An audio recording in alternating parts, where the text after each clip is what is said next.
Now it's all getting a bit intense. Maybe it's time for something completely different.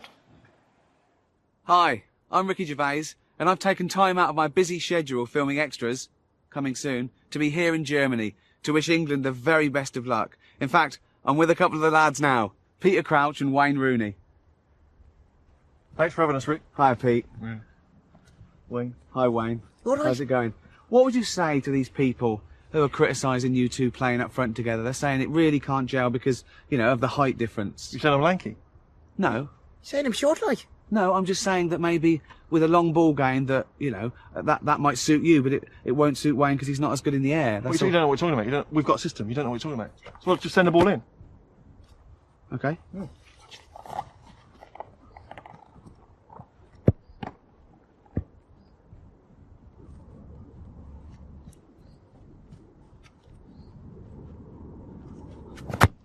Wayne! Wayne! Goal! High five.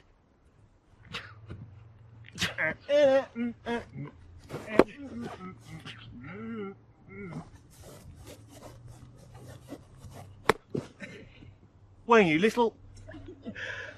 Oh dear. That's not going to work with a 4-5-1 formation, is it? I don't know what it is about little people like that. I just love them, man. I love them. Fantastic.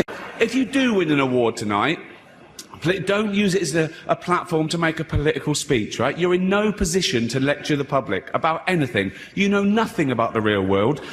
How do you deal with actors who don't do what they're told?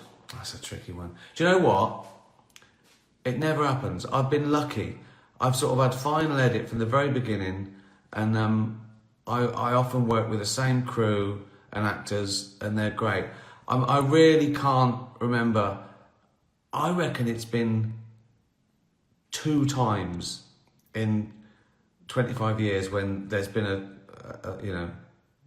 a difficult actor. And the truth is, you can't do anything, really. You've got to take it on the chin and, you know, go, oh yeah, you see your point, because they've got you by the balls. Because in a production, if you've got an actor in for a day or a couple of days or whatever, everything's in place. Sometimes you've got actors for one day and they're going on to another job, or you've got a location for one day. You can't just fire an actor because they're being an arsehole, because you've got to start again. You've got the weight of the world on your shoulders. I can't go to the studio and go, oh, I fired him, he was annoying me. And what are you going to do? I go, don't know. So you've got to sort of go, fucking no, okay, yeah, good point. And get the best out of them. You've got to treat them like fucking children, really. Because they're spoiled and they've been turned into children. Particularly actors, it's like it's all they've ever done. Like they've been acting since they were 18 or something, or straight out of college.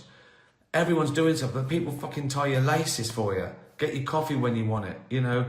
I've seen actors gob their chewing gum into the fucking makeup woman's hand.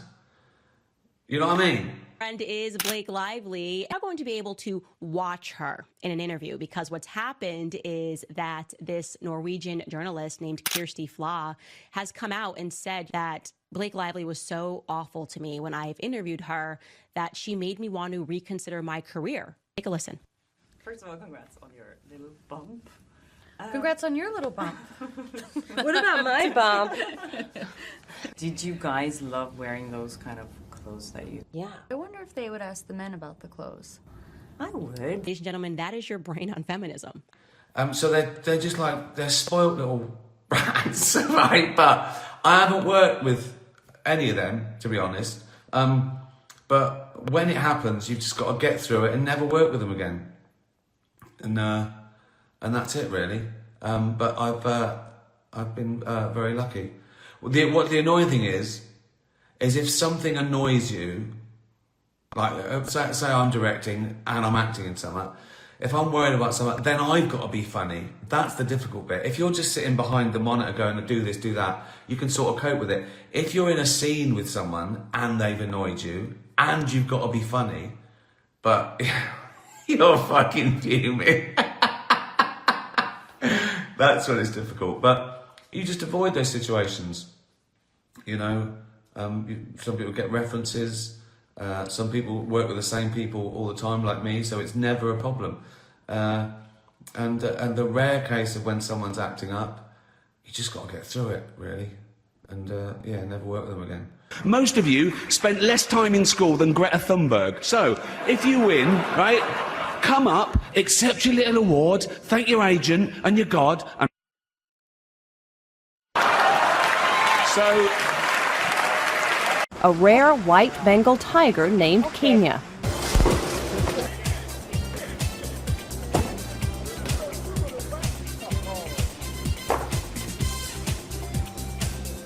One minute they lick you and they may take a chunk at you, then 20 minutes later they may come and lick you. So you got to be, you have to be very cautious with them.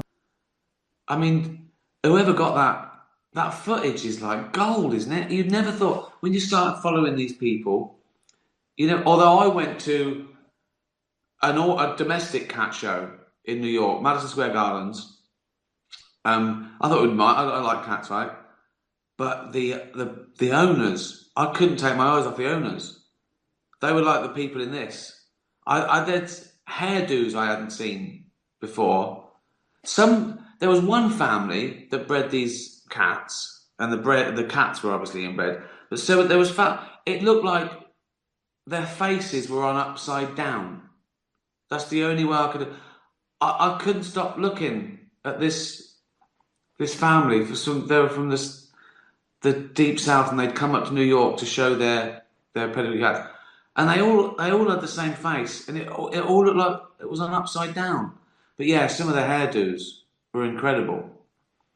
I mean that's true with anything, isn't it? If something's really, really in and nerdy and you love it, you're probably, and it can be in a good way. You're probably not normal. Oh dear. Anyway, it's brilliant. Yeah, it's amazing. But don't keep tigers. I mean, how do we get? I'm trying to think. Oh, they're not as bad as them. They're all pretty bad. And how did we get to the point where there are that many tigers in captivity? More tigers in captivity in America than in the wild. When the first person said, "I want to keep a tiger," the judge should have said, "No, that's fucking mental. You can't keep a tiger. It's £500 and it eats people. You can't keep a tiger. I like them and I got the money. You can't keep a fucking tiger, okay? Get a dog. Get a budgie. Don't get a budgie. Don't get a budgie. Let them fly. Let them fly. But you know what I mean? Don't keep a tiger. White tigers, like I used to see you in the pictures with them, and like what was it like? Was they babies? Did you raise them since they was babies? Absolutely, I had their mother and their father. Oh, you had the mother and father, and then they made the babies? Yes. Yes. You wasn't scared of these tigers, Mike? Hey, listen, this is how it happened, Joe. I was in prison, right? And I was talking to one of my friends who I bought exotic cars from, and he was saying that one of my friends that he knew owed him some money. And he said, if he doesn't pay me any money, I'm going to take some of these cars and trade them in for some animals. I said, what kind of animals? He said, horses and stuff. And he said, Mike, they have some nice tigers and lions, too. If you got one of those, that would be so cool. A Ferrari. I said, yeah, that would be true. I said, why don't you order me a couple when I get out? So I'll be getting out in a couple of months. I was in prison. And so when I got out, I came home, I had 2 cubs. Yo, that's fucking crazy, Mike. Like you had tigers in your house, and then they was fully grown by the time you had.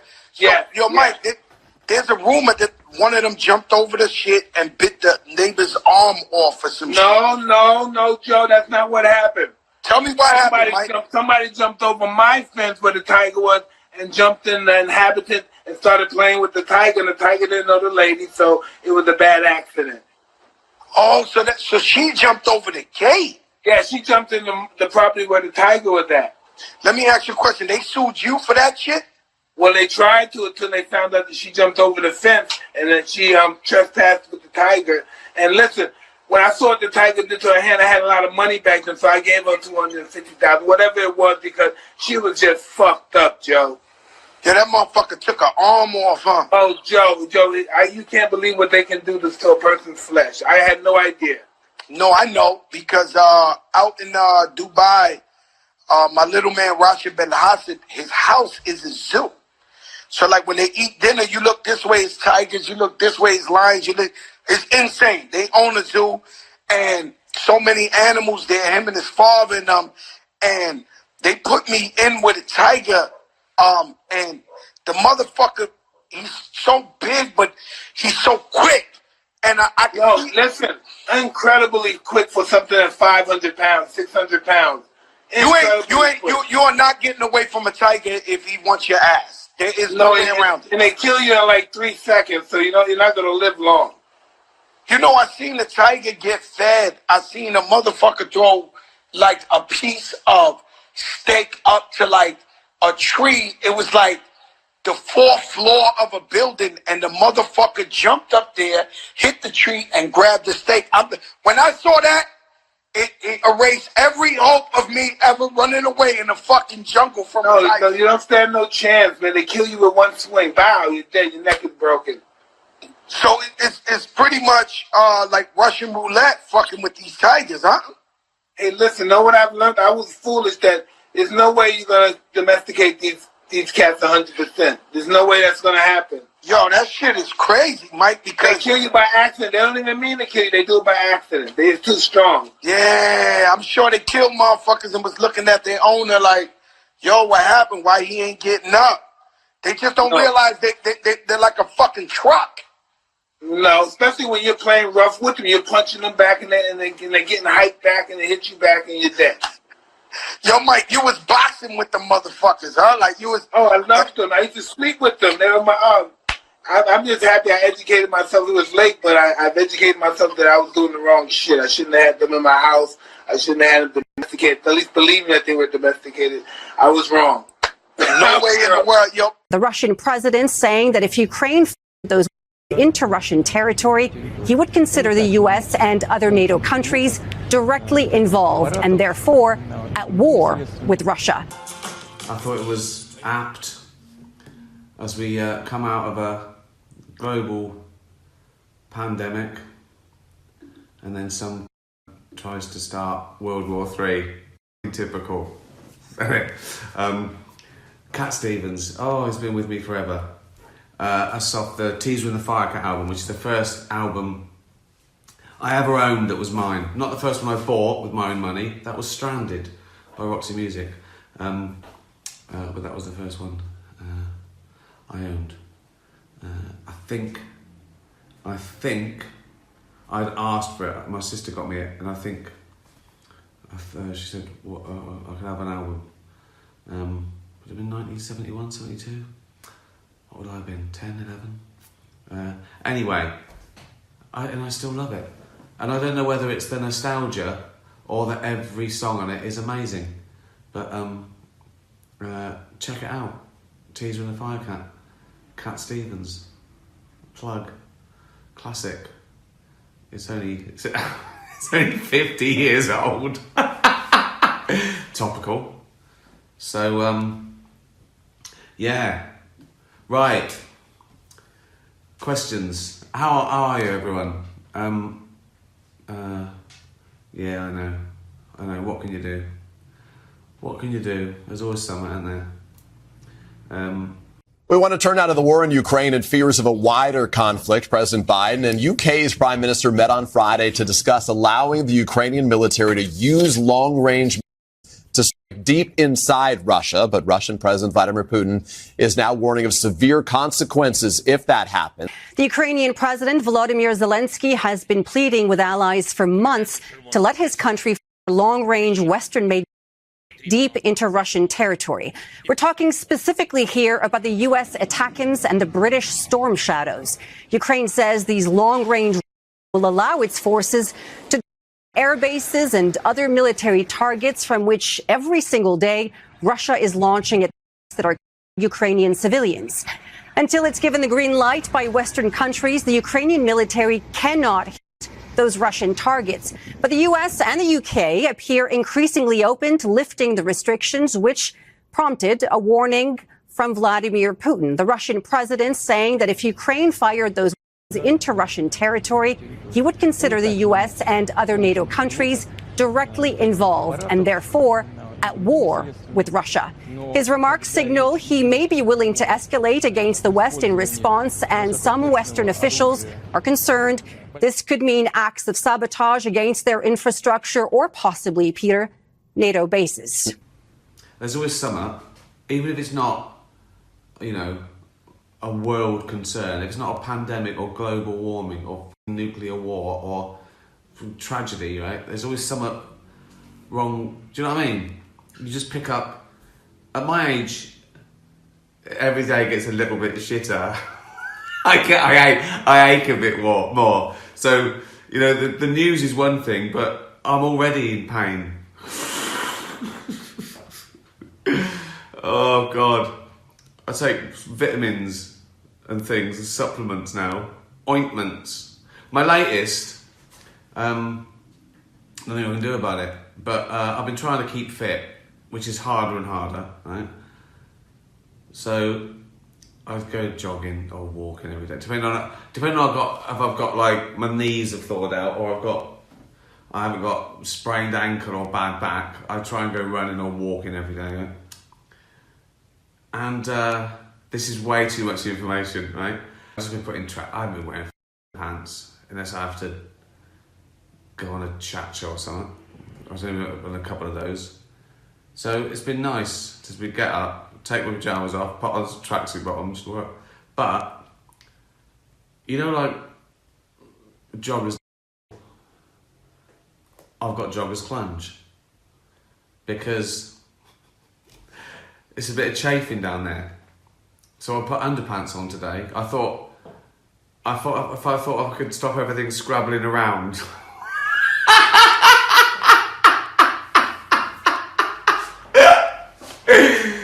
Yeah, I don't know if it worked. So there you go. I forget that newspapers watch this shit, and then they do an article like I spoke to them. Ricky told us he's got runner's clunge. Like I f***ing say, call the papers up. Hello? Vladimir Putin says Russia will be at war with NATO if Ukraine uses long-range deep into Russia. How far into Russia do you think Ukraine should be able to strike? Vladimir Putin is striking regularly in the heart of Ukraine. He's sending hospitals, at daycare centers, at families and communities across Ukraine, and it was his choice. His choice. Yeah, just pop this in your... Yeah, I know there's a war on, but pop this page 4.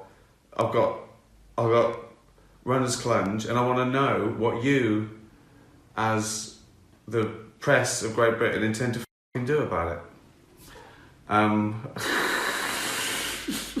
Someone just said vastly. Yeah, I know. Right, that's settled. To invade a neighboring sovereign nation.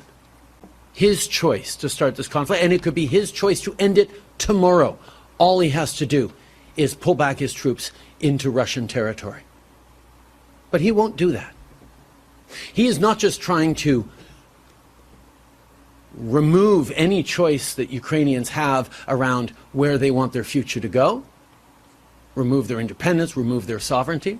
He's trying to deeply destabilize the international rules-based order that protects us all, not just in every democracy around the world, but in all countries around the world. Any country with a neighbor with a slightly larger army should be worried if it suddenly becomes allowed to invade and redraw lines on the map.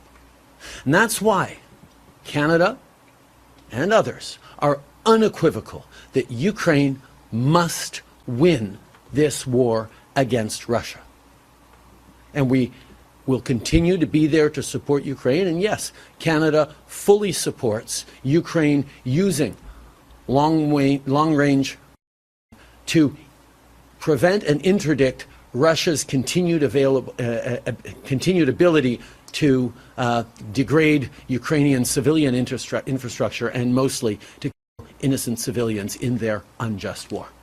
Luckily, I don't have many sad days, like some people do. Everyone feels fed up, or I'm annoyed all the time, or some I'm not looking forward to hangs over me. That can be something like when people think, oh, it's lovely. Like, oh, I've got an award show. I'm through, oh, God, to get dressed up and go out at 4 o'clock. I don't, those are the sort of things. Or a dentist appointment. Oh, for fuck's sake. I just want everything to be, I wouldn't even say fun. I want peace and quiet. That's all I want. And it's times like this I realise how fundamental and important just peace is. Just peace. It's number one for me now. Just peace. Happy birthday to me. Happy birthday to me. Happy birthday, dear Ricky. Happy birthday to me. Don't get me anything. Just get yourself a bottle of Dutch Barn vodka. I'll make a few quid out of that anyway, so cheers.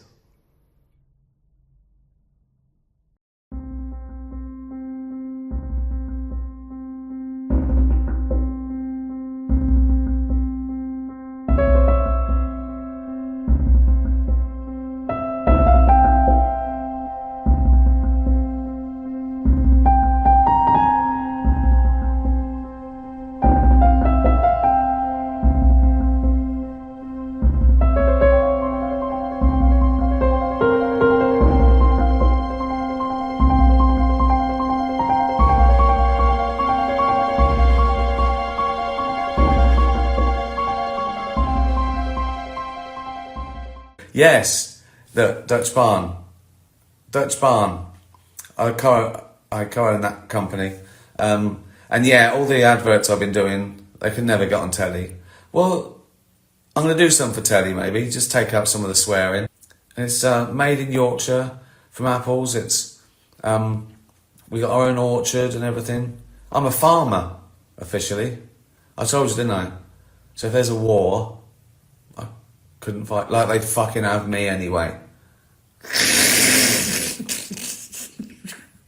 We need that fat old bloke. Why? He's got 4 hands. 4 see? These people are in power, and they're in power on a tiny sliver of the electorate. Keir Starmer got 34% of all those that voted in the British general election. But he only got 19% of all the people who could have voted in that election. And so a guy with 19% of the British public's support got 63% of the seats in the British Parliament.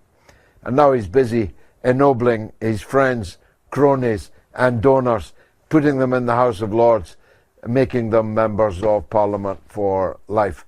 So I agree with you. We should fight for accountability. We should demand it.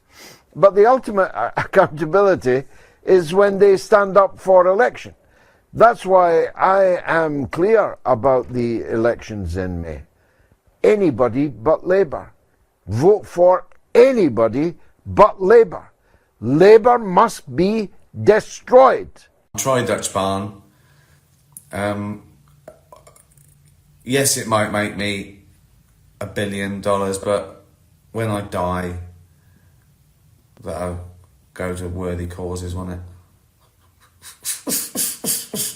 That's why I haven't had kids. Even though my kids don't exist, I hate the little to have all my money. Right, that'll do. All the conspiracy theorists were correct. Every single one of them. Right. Started well, innit? Look at that big red post-bath face. Big fat, bloated pig man. Oh. Fucking hell. Grey. Fat. Wrinkled. Balding. So, I have my hair cut every couple of weeks.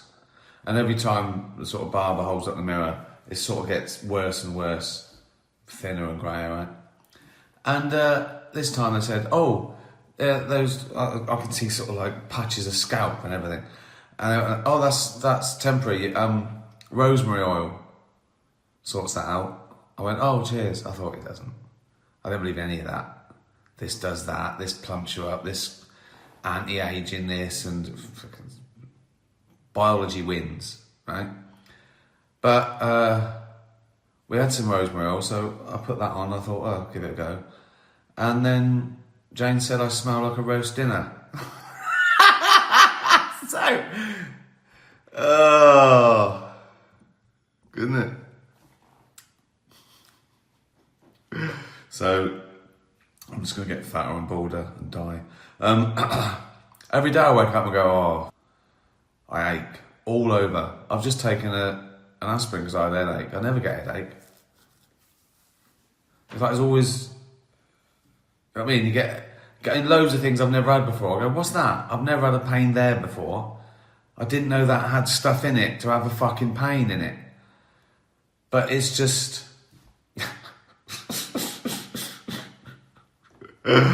Oh, God. It was Schopenhauer said, life is pain. Why do I never get ill? Well, you do get ill, but you sort of, unless it's like really life-threatening, I sort of still gig. I talked about it in my last show, my back went, I had like a weightlifter's belt on, trying to keep leaning on a chair once at a gig in Bristol. I've done it with flu, where I could hardly talk. So, yeah. I don't want to cancel a gig. It's all that admin. The pressure on, because people say things like, and this happens every gig. Someone says, I've flown from Australia, especially. And I think, well, this gig can never be cancelled. I can never. Oh, God. Oh, just the pressure of it. People are flying, and in Europe, they fly from all over Europe as well. If I played Paris or something, they just come from everywhere. They come from Greenland and Greece, and so I always feel like I can never let them die. You just go out there and just go out there and say I'm dying, but I'm here. Yeah, I don't know what that is. I don't know why I've got that thing. But I don't know if is it control? Is it an OCD that I can't cancel something once it's in there? I feel like that as well. If I've got a thing and they go, a business thing, they go, oh, I'll see you at 10. They go, oh, can you make it 11? I want to go, forget it. I don't like a change in the diary. like fucking Rain Man. So, yeah. But I think mostly is I don't want to let them down. And then the admin is a nightmare. Not for me, someone has to do it, but I don't, COVID killed me, cancelling gigs and postponing them and moving. It just killed me. And then I quite got used to it. Yeah, no, I don't have a superpower. I never want to take no for an answer. I don't want anything to stop anything that's planned. So yeah, but I feel shit all the time though. I got this sometimes and I have a little a twang or a headache, or I think is that a heart attack or is that a stroke? And I think just keep going. You know what I mean? You got to keep going, haven't you? You're not going to make it worse, are you? You're either going to die or you're not. So if you die, that's fine. You did your best, and you're at peace. So yeah, just keep going. I think that in general, just keep going. I treat my body like an old car. Just an old fucking car. I'm just going to run it into the ground till it just like fucking stops at the side of the road. And that's it. And someone has to come and take it away and fucking squash it for scrap. That's metaphorically my life I'm talking about. That's why the show's called Mortality, isn't it? I'm getting a cold, I think. I'm getting a bit chesty now. I can hear it in my voice. You know what I mean? Yeah, I've got something coming on. Fucking hell. go to Liverpool this week. That's a good thing. I'm not saying I've got to go. I mean, I've got a gig this week. Not fuck. I've got to go to Liverpool. I love Liverpool. I'm saying I won't cancel. Well, unless I die, I'll be there. So yes, Dutch Barn. Buy some Dutch Barn. Register for Dutch Barn. Get the priority tickets on Wednesday to one of my gigs, or just buy it for Christmas. Buy someone. Oh, and that's another thing. Yeah, I also do. I've bankrolled that. That's my company as well now. Can of water. Get can of water. Sparkling and still.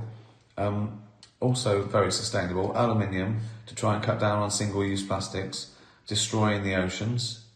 So, Dutch Barn, can of water, mortality tickets.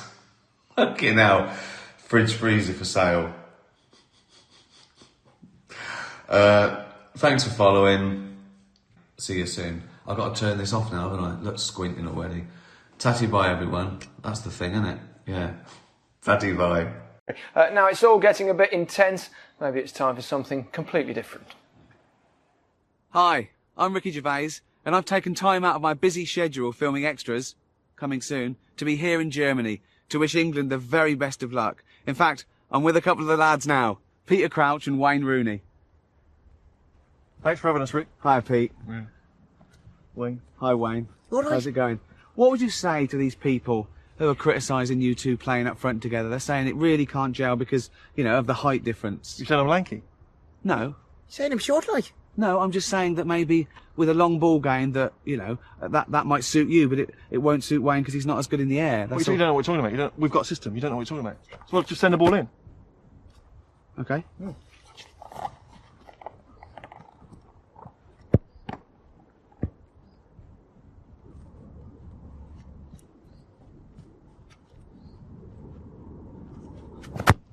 Wayne! Wayne! Goal! High five.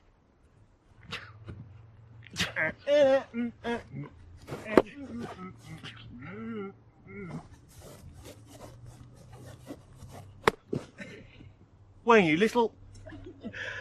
Oh dear. That's not going to work with a 4-5-1 formation, is it? I don't know what it is about little people like that. I just love them, man. I love them. Fantastic. Neil Young, Heart of Gold, Off Harvest. How you doing? Poignant, isn't it? That's what we need, right? A few hearts of gold. Also poignant, and I'm getting old. I feel that. I had a little nap today. Got up about 8:30. A little nap at about 12:30. So 4 hours. I made 4 hours. Then I needed a little nap. Good for you. I think it's more natural. Get up early, don't we? Forage. When I say forage, just go to the cupboard, get some granola and almond milk. It's not like it was like 10,000 years ago. They had to pop your head out the cave like that. No bears, right?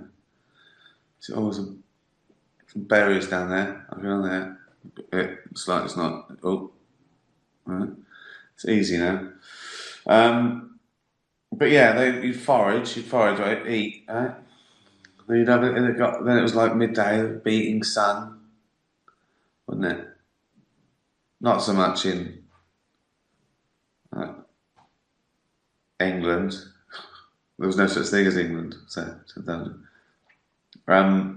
no real organised nations. But you know what I mean. Then you'd have a little snooze, wouldn't you? Probably someone would keep an eye open for like saber-toothed tigers. I'm getting a lot of my information from the Flintstones. I haven't looked into the factual basis of this, but anyway, it's easier now than it was for some. I hope you're well. Crazy times all around the world. Everywhere. Everywhere's got problems, isn't it?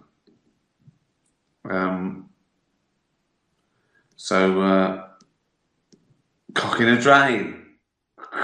That'd cheer you up, wouldn't it? Any questions? Almond milk, granola, it's rock and roll. I know. I've changed. I've been working out a lot though. I've been thinking, now's the time. I've been doing a little bit of work, you know that.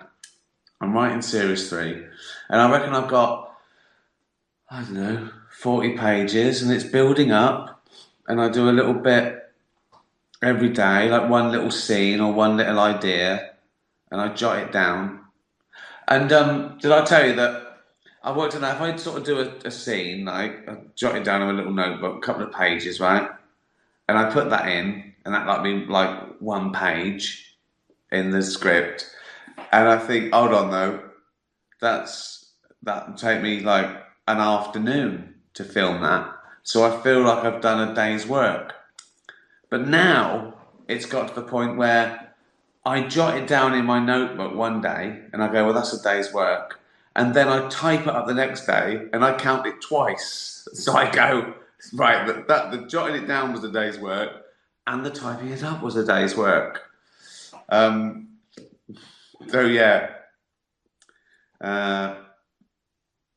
it's still weird, isn't it? Because you think like you're filming this, and I don't know whether to think.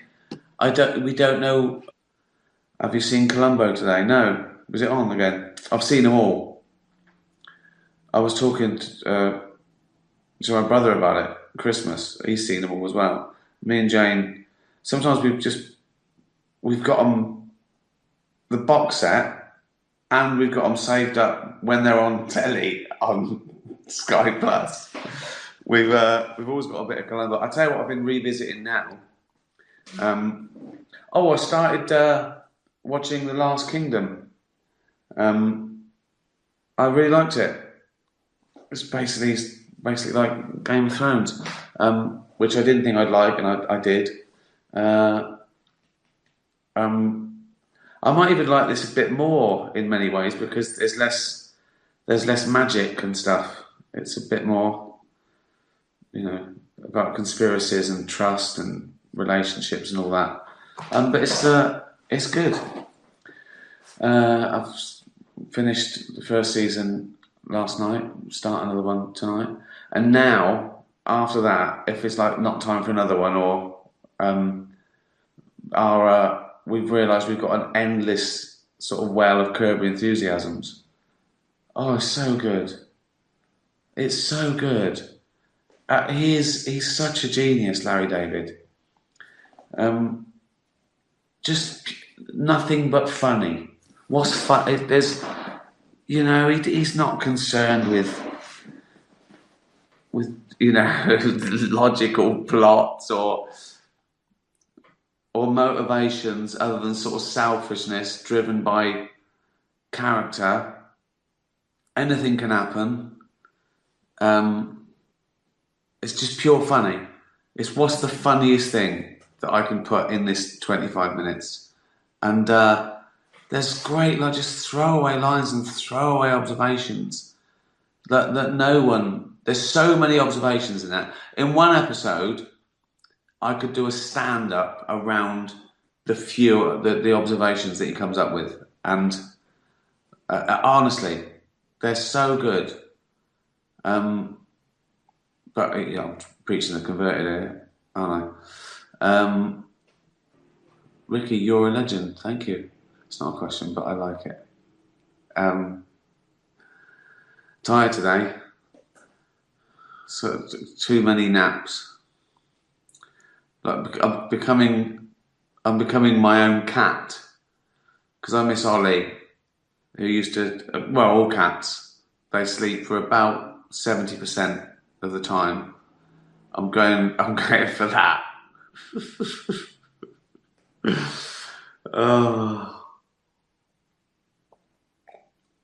What can I say? Thanks again for all the lovely tweets about Afterlife, and particularly from the people that have been through what Tony, my character's been through, or something like it. And it's lovely to hear from people who are involved in... someone was talking to me the other day, bumped into us on our walk, was sort of shouting at distance that they're a grief counsellor, and that they really love the show. And someone tweeted me today that something to do with it. They're involved with a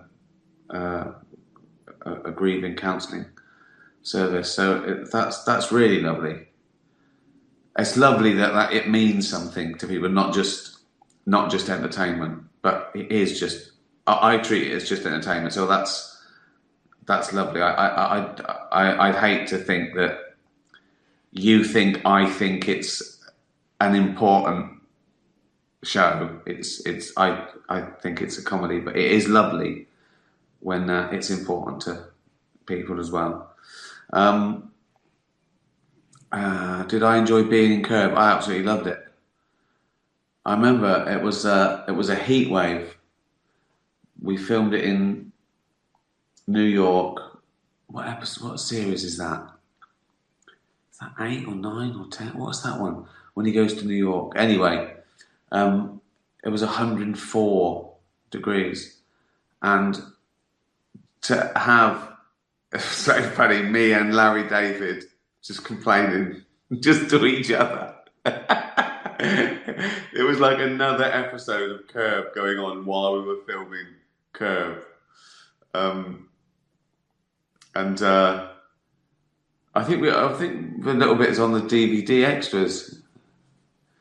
He tells me a story that he bumped into an old friend, like a good friend that he was a proper friend with, hadn't seen for a year.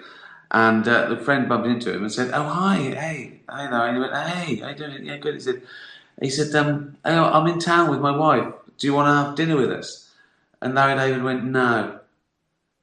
And I went, "What did he do?" He said, "I think he was surprised." I went, "What, you said no?" He went, "Yes, I was being honest." And I couldn't deal with it. He went, "What should I have said?" I said, "Just lie. Let him down gently. Say, oh, I can't tonight. I'll let you know." And then never see him again. I'm not brave enough to just go, no. That's why I sort of created the character of Tony. So he is brave enough to say things like that. Or he tries to be. But it's quite bizarre. I can be that socially that honest. I can't be, so I get burdened. Favours. Oh, not another favour. Where was Derek filmed? Derek was filmed.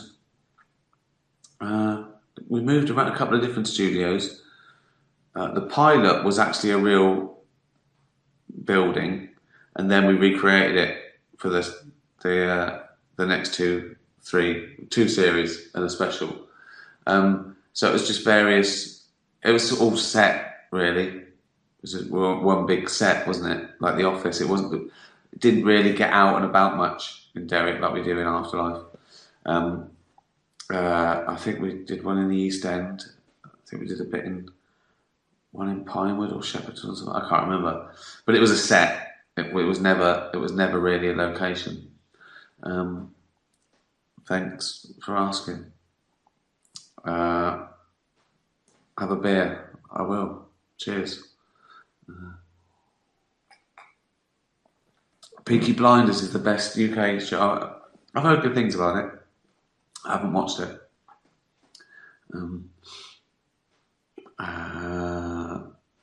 Bring Derek back. Oh, never say never, but I've sort of put it to bed really. Office, Extras, Derek, Idiot Abroad. They're all sort of done. When Afterlife's done, it'll be done. But as I was saying, in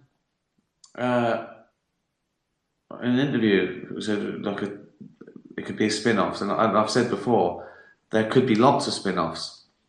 So yeah, if you're a top writer, director, producer, you want to take one of the characters and do a spin-off, by all means, do it. You need the actor to say yes, or the actor if the actor wants to do it. If one of those actors wanted to do their own spin-off, I would love that. But I think I've got to move on to something else. I've got my next idea, but I mustn't even think about it yet because you put everything you can.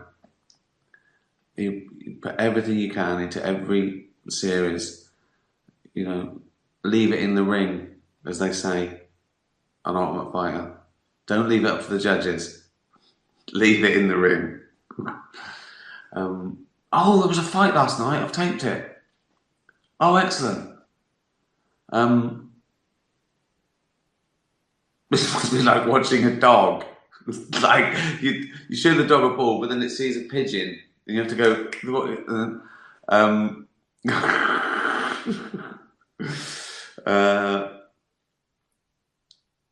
Which actor, actress do you wish you had on extras? I don't know.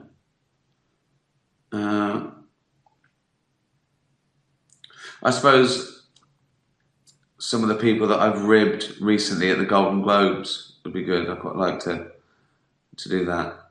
When people think there's a feud. But yeah, it depends really. Movie version of Extras with Andy Millman in Hollywood. Wow. Again, it's sort of done, isn't it? They went off as friends, and I like leaving a flavour, but you know.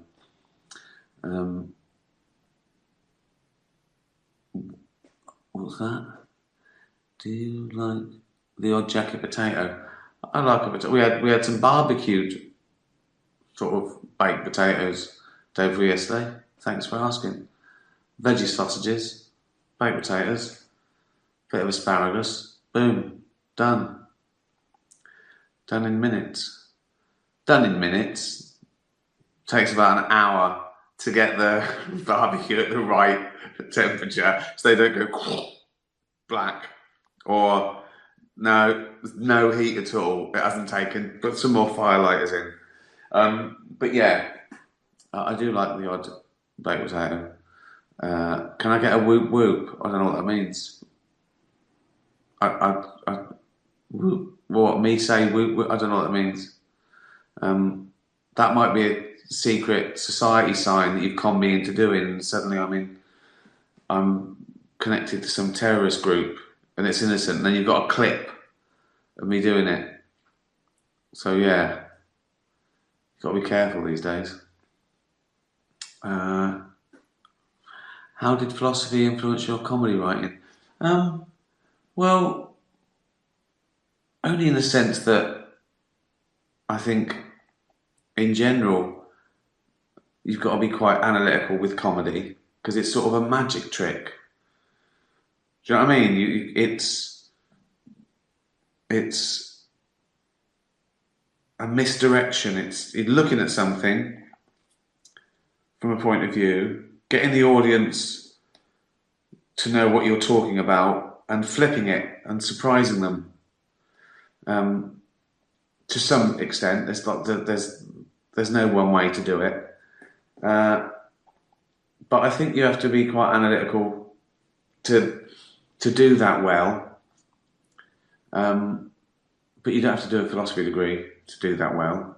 But I suppose it's really helped that I've always liked to really think about stuff and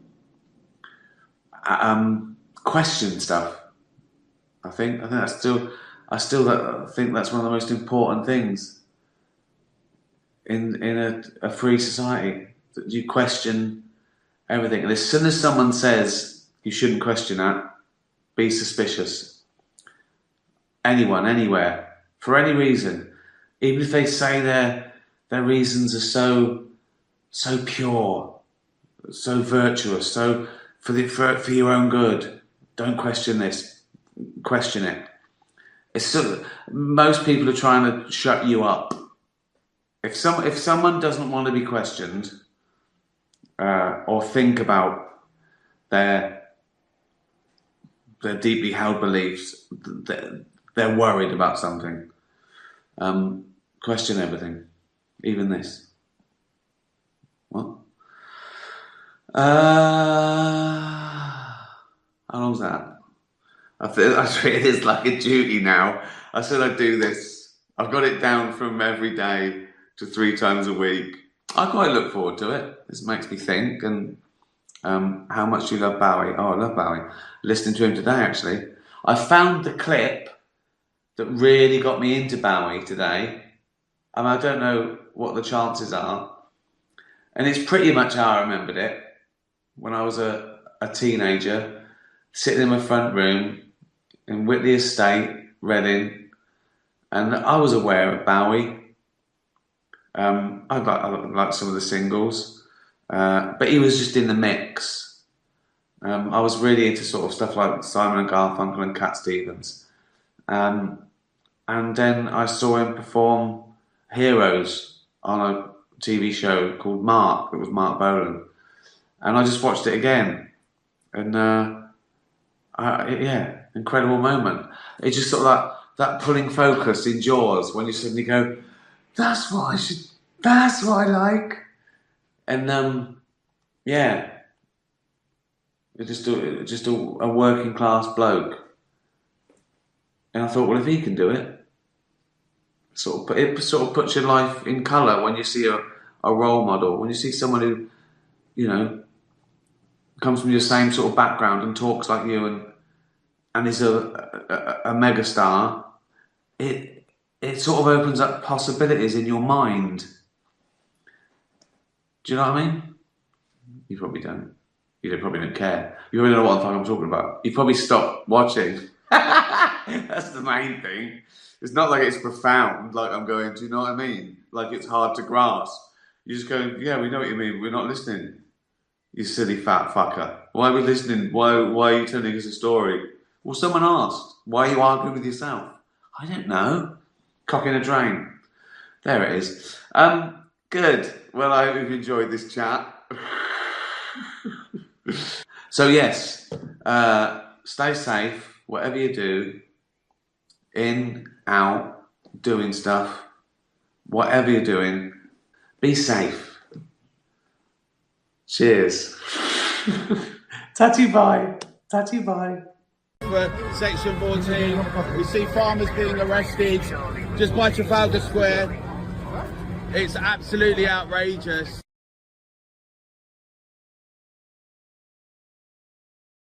This is absolutely scandalous. It's unacceptable. That's why we're saying we stand with our farmers together.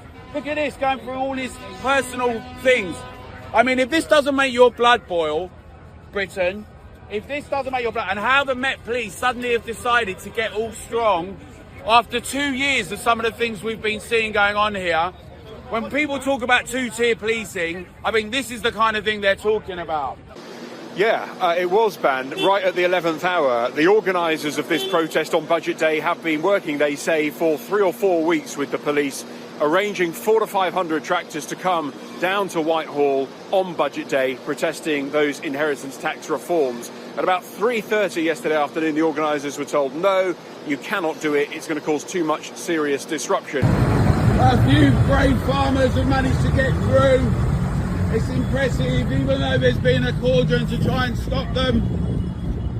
Here we are. There's a few that have got through to Trafalgar Square. They've been blocked off in Whitehall. Dan, what was your reaction last night when you were told you're not allowed to come here anymore? Absolutely devastated. Absolutely devastated. And being able to get the word out to everybody is impossible. They were coming anyway. The Met unfortunately have scored an own goal here and created carnage. We know it's come from government. We know they don't want to listen to us, whether in the House or on the street. But we need a right, we need to exercise our right to protest. And at the end of the day, that's what's happening today. This is their thoughts of the budget last year. This was all going to happen outside Downing Street. It was all approved. according to the Met Police, but cancelled at the 11th hour. Many of the farmers had come from Yorkshire, they had come from Somerset down here to protest. They've been pushed to a side road here by the Farmers Club instead of being allowed outside Downing Street, and instead they're holding their protest here. Shredding last year's budget is the picture that they wanted to see outside Downing Street today. We want to be on side with them, but of course we feel they weren't on side with us because there's some two-tier policing. We've read that there's going to be other demonstrations, other protests down Whitehall. It's going to be closed for them. It's not being closed for us today. It had been closed before, so there's no reason why not, unless the Met had been got at from someone up above, and maybe Starmer or Reeve said, I don't want them down there, but we're here and we're not going away because it's our livelihoods, and our livelihoods feed you, and every meal starts with a farmer. I don't think I'm a social justice warrior. Maybe for animals, non-political, and stupidity. I try and keep it fair. Not that that does you any good. If the fairer you try to be, the more balanced, the more you try to see both sides of the argument, the more you're hated by both sides because you're not 100% on their side. So you literally can't win. There is no value to being logical and really tolerant, properly liberal, right? Because both sides want to fight and they want to bring down the other. They're not listening to the argument or the principle. They just want to win the argument. Where likes and retweets are more important than actually being right within yourself. So I hope I'm not I wouldn't want to be a social justice warrior unless it's for, actual, a no-brainer, stop bullfighting. Who's going to argue with that? Well, bullfighters, I guess. Today you've just broken your manifesto pledges and your promise to millions of workers in the budget last year you would not extend the threshold. How in good conscience can you stay on in your job? In the manifesto, we were very clear. It was the rates of income tax, national insurance and VAT. But I'm not going to get into semantics. I recognise that we are asking people to contribute more by freezing those allowances. Today, she has announced a new tax rate of £26 billion. They're all cheering. Household income is down. Spending policies in this budget increase borrowing in every year. That smorgasbord of misery we just heard from her can be summed up in one sentence. Labour are hiking taxes to pay for welfare. This is a budget for Benefit Street, Madam Deputy Speaker, paid for by working people. This budget increases benefits for 560,000 families by an average of £5,000. They are hiking taxes on workers, pensioners and savers to pay for handouts to keep their backbenchers quiet. This morning we're holding a protest outside Southampton Docks to show our anger at the Labour government not changing their plans on the IHT, and we're just sending them a warning shot that if this next budget goes badly, we're going to be out in force and we will shut the country down permanently.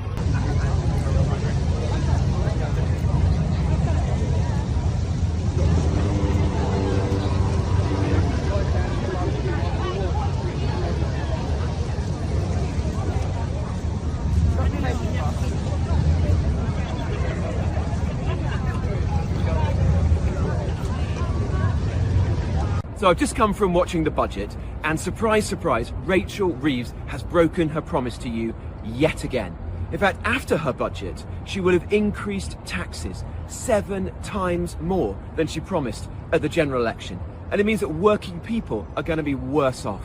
In fact, according to her forecasts, working people are going to have less money in their pockets every single year until the next general election. And why? Because she's spending more on benefits, on illegal migrants and her trade union backers. It's wrong, it's unfair, and frankly, she needs to be given the boot. I think I do give a fuck. I really do. But you've got to be quite militant about your right to give your opinion. And that's controversial these days. Even standing up for your right to speak seems to suddenly be controversial. Like, there's this thing that goes around about because freedom of expression means you could say something nasty, we should curb freedom of expression. That doesn't make any sense to me. Both sides should be fighting for freedom of speech. That's the one thing that whatever side you're on, you should fight for. And I'm suspicious of people who don't like freedom of speech, because that makes me think they don't want to hear something, or they don't want other people to hear something. You know, that's all rights come from freedom of expression. They're all based on it. This new thing that, you know, you might say something that upsets someone, so you shouldn't say it. That's ludicrous. I mean, I suppose that is a I don't give a fuck attitude there, but I'm right.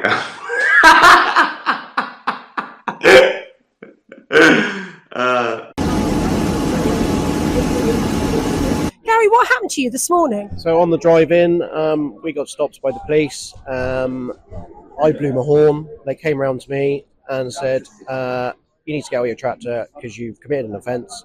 And they arrested me, put me in handcuffs for that reason.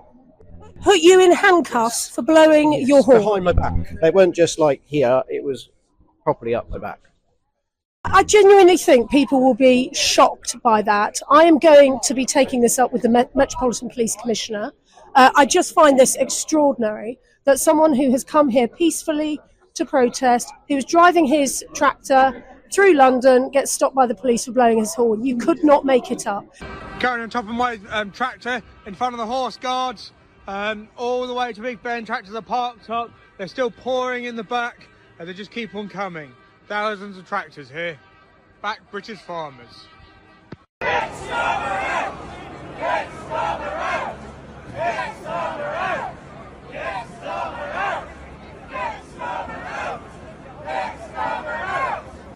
We can't really fight harder, Bev, because if we go out and we start spraying manure about everywhere, I'm sure that's what they want us to do, so they can close us down, and they would close down all demonstrations, rallies or protests, whatever you want to call them, because they say that we're the big bad guys, we've caused too many problems. If we don't get a reversal, they've got to amend this policy. I mean, a reversal, I think, is actually the best thing, to be quite honest. But if they don't amend this policy, it's going to bankrupt just about every family farm. When they have a parent die, that's going to be the end of their business. And we're hearing things in the budget, leaks about income tax, pensions, properties. What would be the rabbit out of the hat for farmers today? It'd be quite nice to be acknowledged that we actually exist, rather than just feeling completely betrayed by the government. And really it is the government we're betrayed by.